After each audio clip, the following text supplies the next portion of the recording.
Apps کے متعلق دیکھ لوں کوئی رہ تو نہیں یہ بات نوٹس میں سے.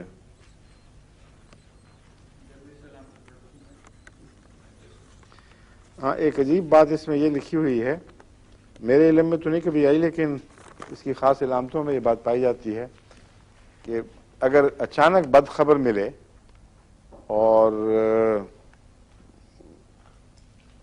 بعض دفعہ بد خبر کے علاوہ جیلسی کریٹ ہو سڈنلی، تو اس سے اس کو دائیں طرف کا فالج ہوتا ہے. اب یہ ایپس میں خاص علامت ہے، پتہ نہیں کیسے پتہ لگا ہے ڈاکٹروں کو، لیکن چونکہ نمایاں چیز تھی میں نے کہا یہ بھی آپ کو بتا دوں. اگر کوئی ایسا واقعہ ہو کسی کو اچانک بد خبر سے یا حسد کے نتیجے میں فالج ہو جائے، حسد کی جو جلن ہے نا وہی بڑی خطرناک ہوتی ہے. اس لیے یہ جو ایپس کا جلن سے جو تعلق ہے، ہو سکتا ہے اس کا روحانی جلن سے بھی تعلق ہو.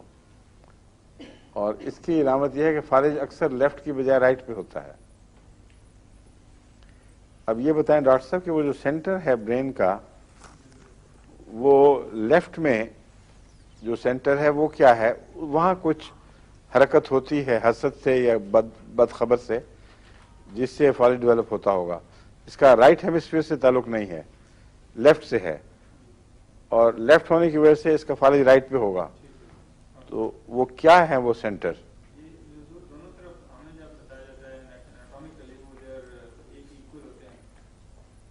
نہیں بڑا نمایاں فرق ہے.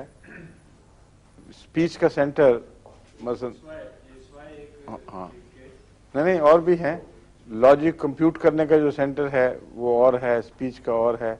یہ آپس میں ہیں فرق، لیکن انٹر ریلیٹڈ ہیں، انٹر کمیونیکیٹڈ ہیں. تو یہ میرے پاس کتابیں پڑھی ہوئی ہیں ایسی جن میں رائٹ اینڈ لیفٹ برین کے الگ الگ فنکشنز، اور وہ میں دیکھ کے پھر کسی وقت بتاؤں گا.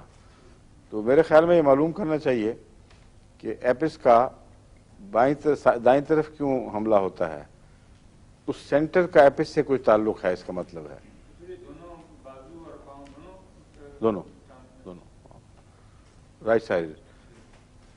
پوائنٹ میں یہ ریز کر رہا ہوں کہ ہمیں ایپس کو سمجھنے میں آسانی ہو جائے گی اس سے، اگر ہم یہ پتہ چلے کہ لیفٹ سائڈ کے اوپر وہ کون سے مینٹل فنکشنز ہیں جن کا حسد یا بد خبر سے تعلق ہے.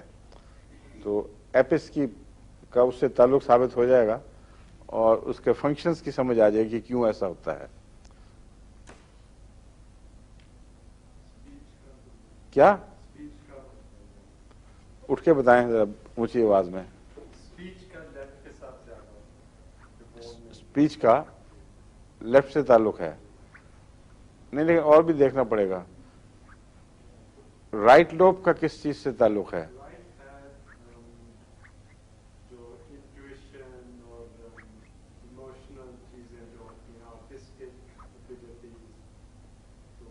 نہیں میرا خیال دیکھنا ہی پڑے گا. میرے پاس ہیں ایسی کتابیں بڑی اچھی جو رائٹ اینڈ لیفٹ کو بالکل نمایاں کر کے بتا رہی ہیں. اور ایک دفعہ میں نے تھوڑا سا پڑھا تھا، دلچسپ تھی، پھر وقت نہیں ملا. میرے پاس پڑھی ہوئی ہے، میں انشاءاللہ جا کے دیکھ لوں گا.